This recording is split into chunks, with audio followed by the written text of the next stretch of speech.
Sebenarnya saya menyesal cepat tua. Menyesal cepat tua. Dulu kalau misalnya saya tahu bahwa memang segala sesuatu itu di Alkitab, tamat SMA saya langsung sekolah STH, Alkitab. Pak. Ya, kalau mereka nggak dengar ya apa boleh buat.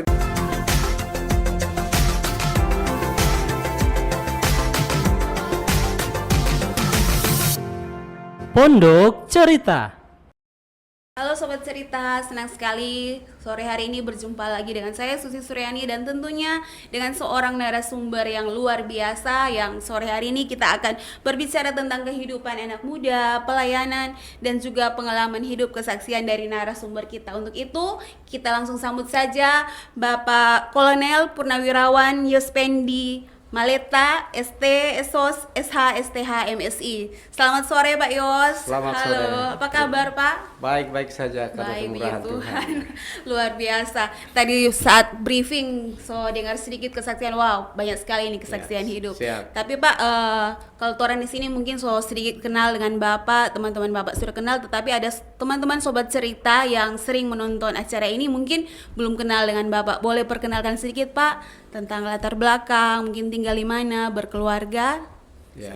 Oke, terima kasih kesempatan yang indah dan diberkati Tuhan. Amin, Ya, memang nama saya Yospendi Maleta. Tadi disudah disebutkan pendidikannya. Asli orang mana ini Pak? Yospendi Saya Maleta. dari Sulawesi Selatan. Sulawesi Selatan. Kemudian istri orang Tondano. Istri Tondano. Ketemu di Ambon pada saat tugas. Kemudian anak ada 3 laki-laki semua.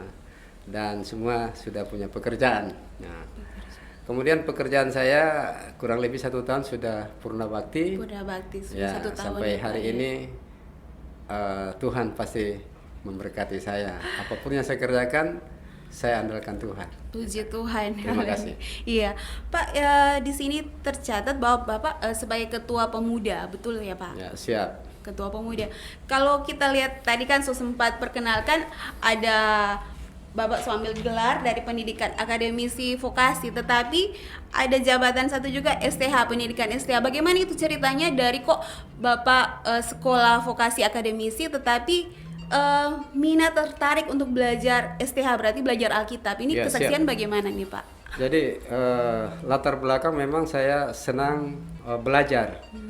Dengan belajar itu pengetahuan kita Bertambah, ya, Pak. mengetahui baik itu hukum, administrasi maupun ekonomi. Kemudian STH itu ternyata semua pengetahuan itu berasal dari Alkitab. Makanya saya ingin mempelajari dan lebih baik kita mempelajari Alkitab daripada ilmu-ilmu lain. Jadi Sehingga seakan-akan semua ada di iya, dalam Pak, Alkitab betul. itu. Tapi memang basicnya Kristen ya Pak? Saya umur 4 tahun dari seberang Oh, sana. dari seberang, puji Tuhan. Jadi karena yang menyelamatkan di bawah kolong langit ini selain tanpa nama Tuhan Yesus Kristus itu, selain itu tidak ada yang dapat menyelamatkan kita. Hanya Tuhan Yesus Kristus yang Maha Kuasa yang menjadikan langit dan bumi dengan seisinya. Wow, luar biasa.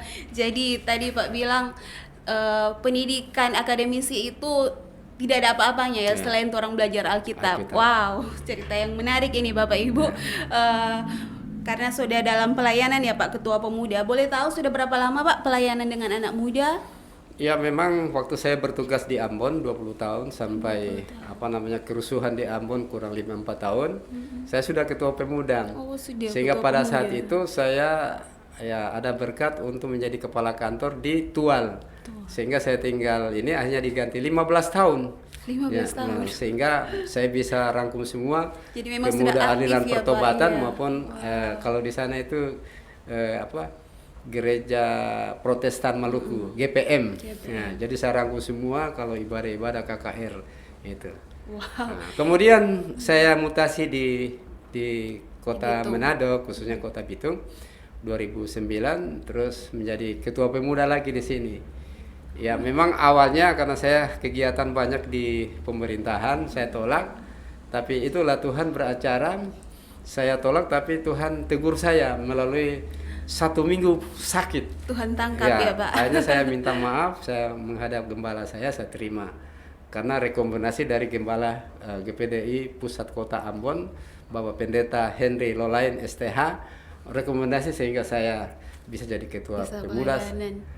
GPD Pusat Kota Bitung sampai saat Sampai ini. saat ini, Ya. wah luar biasa. Jadi bukan memilih tetapi Ya, dipilih ini dipilih. ya, ditangkap. Tapi kan memang latar belakangnya dari Ambon itu sudah pelayanan ya, Ya. Pak. Dari gereja, dari berbagai denominasi gereja. Ya. Orang di sini memang gereja itu hanya sebagai organisasi ya, Ya. Pak. Tetapi sumber awalnya itu orang satu di dalam Tuhan Ya. Yesus Kristus. Puji Tuhan. Kalau boleh tahu Pak, dalam pelayanan anak muda ini kira-kira tantangan terbesar itu apa Pak? Dalam pelayanan Ya. anak muda selama Bapak Ya, melayani. terima kasih, luar biasa pertanyaannya. Memang di mana-mana itu ada tantangan, ada persoalan, ada kesesakan. Dalam kita bilang kesesakan kan. Ya, tantangan yang saya hadapi itu memang pada saat ibadah itu.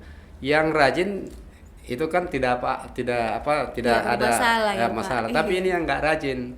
Kemudian juga perilaku pemuda dan remaja itu 1001 macam, kita berpikir bagaimana supaya disatukan di dalam ibadah itu dan kita memberikan suatu wejangan tentang firman Tuhan. Memang yang tantangan itu pada saat ibadah itu biasa pemuda itu izin ibadah tapi ke tempat lain sehingga orang tuanya cek and recheck melalui penanggung jawab pemuda atau ketua pemuda, dan saya jawab sesuai dengan keadaan itu. Keadaan yang ada ya, Pak. Mungkin itu. Jadi itu tantangan. masalah tantangan terbesar. Kalau mau lihat kan Pak, dari dong bilang perbedaan usia ya Pak. Ya.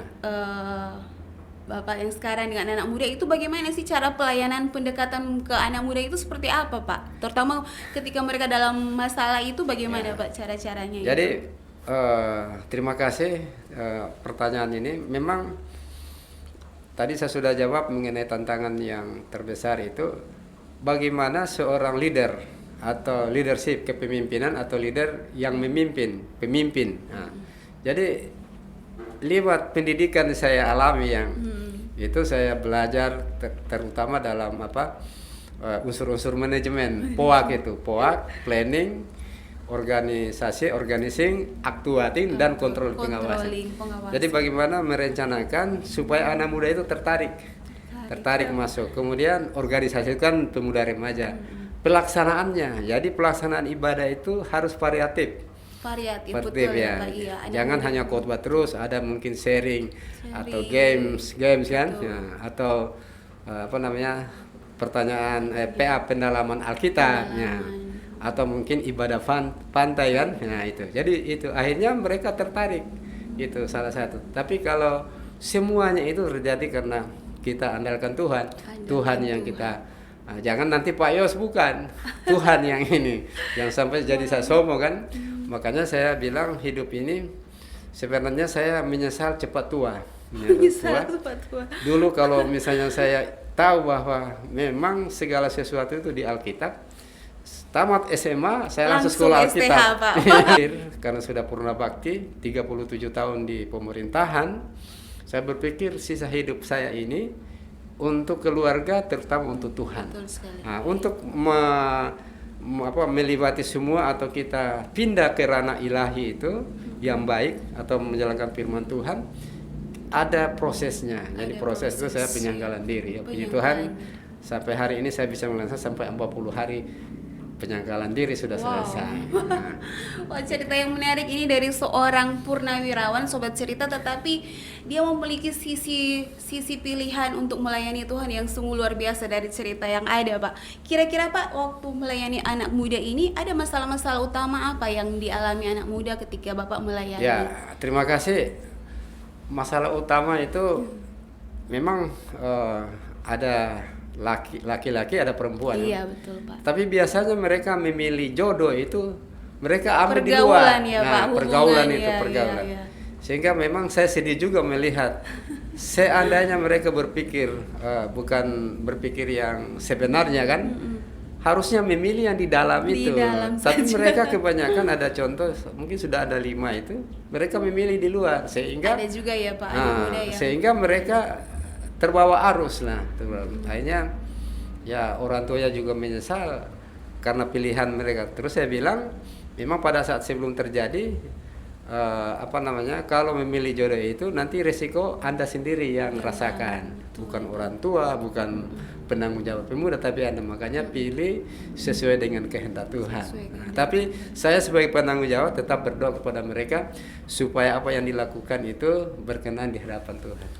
Jadi memang yang paling besar itu tentang pergaulan. Karena kan anak muda betul identik dengan pergaulan. Pertemanan yang begitu luas sehingga memang betul kadang-kadang dalam gereja itu mereka memilih teman yang di luar sampai. Jadi cara Bapak untuk mengatasi masalah itu seperti apa, Pak? Dibawa dalam doa. Nah, jelas dibawa dalam doa, ya. Kemudian persuasif ke orang tuanya, kemudian saya panggil mereka sharing firman Tuhan. Memang pernah terjadi dia pengurus pemuda di dalam terus pacaran orang luar, kita sharing, akhirnya hampir diputuskan karena mereka sudah pacaran 7 tahun. Ya apa boleh buat kan, agak bimbangnya, tapi saya bilang saudari kan pemudi kan, ya nanti risiko akan ini. Tetapi pendekatan saya itu saya panggil mereka, kasih arahan dengan firman Tuhan, pendekatan orang tuanya, kemudian gembala kami juga kami laporkan. Ya kalau mereka nggak dengar ya apa boleh buat, itu pilihan mereka. Puji Tuhan. Itu dari sisi pelayanan ya Pak. Kira-kira kalau dari pengalaman hidup Pak Yos sendiri pribadi dengan Tuhan, ada enggak pengalaman pribadi, kesaksian, keluarga atau apa selama Bapak mengiring Tuhan yang merasakan pertolongan Tuhan itu seperti apa Pak? Jadi waktu saya bertugas di Ambon 20 tahun, saya punya kendaraan namanya L300, berarti 16 orang bisa. Jadi saya berkorban, ada ibadah itu Senin, Rabu dengan Jumat. Mobil saya dipakai. Saya masih staf biasa saat itu, masih bawahan, hanya dipakai. Saya biasa pakai sendiri, isi bensin sendiri. Tapi Tuhan tilik loh. Tuhan tilik, akhirnya saya diangkat jadi kepala kantor. Gitu. Gara-gara itu kita menyenangkan hati Tuhan. Ya. Jadi itu fasilitas saya sumbang untuk di gereja itu. Kemudian juga berkat-berkat lain, anak-anak saya semua berhasil jadi sarjana, kemudian istri saya juga berhasil. Kemudian pekerjaan saya yang saya tidak pikir Tuhan berikan yang terbaik. Akhirnya saya jabatan itu naik terus. Luar biasa. Saya kalau secara secara manusia nggak mungkin saya sampai punya jabatan yang tadi disampaikan ya. Nah, jabatan terakhir saya sebagai Kepala Bidang Informasi Hukum dan Kerjasama Bakamla Republik Indonesia Zona Maritim Tengah di Manado. Sampai sekarang ya, Pak? Sampai sekarang, tapi sudah purna bakti. Setelah saya purna bakti, saya tanyakan Tuhan, hidup saya yang ada sekarang ini sudah purna bakti. Hanya saya menjalankan suatu amanat agung supaya saya bisa melayani dengan sungguh-sungguh. Memang secara lahiriah kok sisa-sisa kehidupan baru kasih Tuhan segalanya. Merasa seperti itu ya Pak? Ya, saya perasaan padahal mau dilihat Pak kesibukan sibuk sekali, tetapi merasa masih kurang. Tuhan memberikan suatu rema bahwa belum terlambat. Dengan saya masih ada waktu. Berkoordinasi dengan hamba-hamba Tuhan senior. Pak Yos belum terlambat, lakukan yang penting dengan sungguh-sungguh. Nah, kesaksian itu kemarin saya pulang jam 12 dari Tondano, saya ditabrak oleh kontainer tapi luput. Nah, itu kesaksian. Dengan kendaraan roda mobil. 4, Pak. Mobil. Ya. Ya, itu jam jam 12 pada saat saya pulang dari Tondano ke dua saudara ke rumah saya. Oh, tinggal dua jadi saudara. itu salah satu kesaksian bahwa Tuhan pasti menolong saya. Tuhan meluputkan ya Pak dari hal seperti itu. Kemudian yang lain-lain di mana saya pergi dan berada, Tuhan memberikan yang terbaik. Yang terbaik, puji Tuhan. Itu kesaksian. Wah Pak, tidak terasa ini orang ada di penghujung acara. Cerita-ceritanya menarik sekali Pak. Tetapi orang dibatasi dengan waktu kali ini. Masih sangat menarik ya Sobat Cerita, dari cerita seorang kolonel purnawirawan sudah pensiun, tetapi orang lihat dari cerita tadi tetap masih semangat dalam tugas. Rasa-rasanya tadi Pak Yos bilang masih kurang ya. Padahal di usia seperti ini, orang jo anak muda kadangkala merasa biasa-biasa, tetapi Pak Yos di usia seperti ini yang bilang semua 60 tahun ya Pak, merasa masih kurang. kurang. Sungguh cerita inspirasi yang sangat luar biasa dan memberkati orang sobat cerita Pak untuk hari ini, episode kali ini. Sebelum orang tutup Pak, kira-kira ada pesan enggak Pak buat anak muda yang selama Pak melayani, pesan-pesan khusus buat anak muda itu apa Pak? Baik, terima kasih. Luar biasa pertanyaannya ini.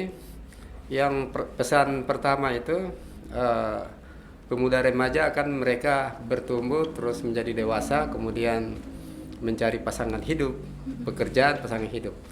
Jadi semuanya itu harus mendekatkan diri kepada Tuhan. Mendekatkan diri. Jadi andalkan Tuhan. Jadi untuk suatu kegiatan apapun kita minta hikmat dari Tuhan. Nah, seperti Raja Salomo kan minta hikmat. Jadi suatu pekerjaan itu minta hikmat kepada Tuhan. Tuhan pasti yang terbaik, dan hikmat itu kan takut akan Tuhan di dalamnya kan ya. Nah, kemudian juga kalau kita mau umur panjang, di dalam Alkitab juga dikatakan bahwa hormati kedua orang tua, itu yang supaya penting. umur Biasa panjang. akhir-akhir yang sekarang ini, ya Pak. sesuai dengan pertanyaan tadi modern ya, Iya, modern. anak muda di zaman modern Ya, modern sekarang kemudian ini ya, Pak. digital. Iya. Nah, saya pesan juga supaya memang HP itu memang bagus, ada positif negatif. Betul. Tetapi iya. sekarang adanya HP ini itu lebih banyak pegang HP dari baca firman Tuhan Dampak atau negatifnya, berdoa iya, lebih ke atau dampak negatif ya, Pak, ikut gara-gara kegiatan ibadah. Sehingga tapi saya pesan supaya kita yang mengendalikan HP itu, bukan HP mengendalikan kita. Mengendalikan. Jadi kalau mau hidup yang baik, sukses ke depan, kita harus kendalikan itu HP. Jadi mana yang tidak baik kita nggak usah lihat atau lakukan, tetapi yang baik kita, yang positif kita Yang kita lihat dan lakukan itu. Dan dengan adanya itu yang penting itu hormati kedua orang tua. Semua orang terlebih kepada Tuhan Terlebih kepada yang Tuhan. menjadikan langit dan bumi. Itu tadi intinya Matius 6 itu Matius ayat 33. 33 itu. Carilah dahulu Ya. kerajaan Allah. Ya.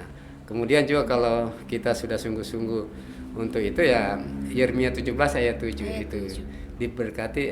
Diberkati orang yang mengandalkan Tuhan dan menaruh harapannya kepadanya. Tuhan. Nah, kepadanya kan itu. Puji Tuhan, Nah, itu. sungguh pesan moral yang sungguh luar biasa, yaitu carilah Tuhan, libatkan Tuhan dalam segala hal. Ya. Dan di dunia modern ini Tuhan harus tetap menghormati orang tua. Ya. Istilahnya orang pergunakan HP tetapi harus bijak-bijak ya Pak, harus Ya. tahu membagi waktu. Ya. Harus orang memilih apakah handphone boleh saja dipakai, tetapi ada waktu-waktu tertentu Ya. yang orang harus utamakan ya Pak. Ya. Puji Tuhan. Baiklah sobat cerita, tanpa terasa orang sudah di penghujung Makasih. acara. Sebelum saya tutup, ada catatan podcast kayak untuk sore hari ini, yaitu pastikan kita melayani Tuhan dalam kebenaran, damai sejahtera, dan sukacita. Maka kita akan dikenal oleh Tuhan dan dihormati oleh manusia. Mari layanilah Tuhan dengan segenap hati, sebab melayani Tuhan harus meluangkan waktu, bukan hanya karena ada waktu luang ya Pak. Karena pelayanan itu juga satu pengorbanan, sehingga tanpa pengorbanan itu belum tentu pelayanan. Ya, Puji Tuhan. Akhirnya Sobat Cerita, program kita kali ini saya tutup sampai di sini. Kira-kira kalau ada saran, ada permohonan doa, boleh komen, boleh silakan kirim di nomor WhatsApp yang tertera di layar Anda. Dan untuk sore hari ini saya Susi Suryani dan Pak Yos undur diri. Ya. Sampai berjumpa di program podcast selanjutnya. Selamat sore, Ya, bye-bye.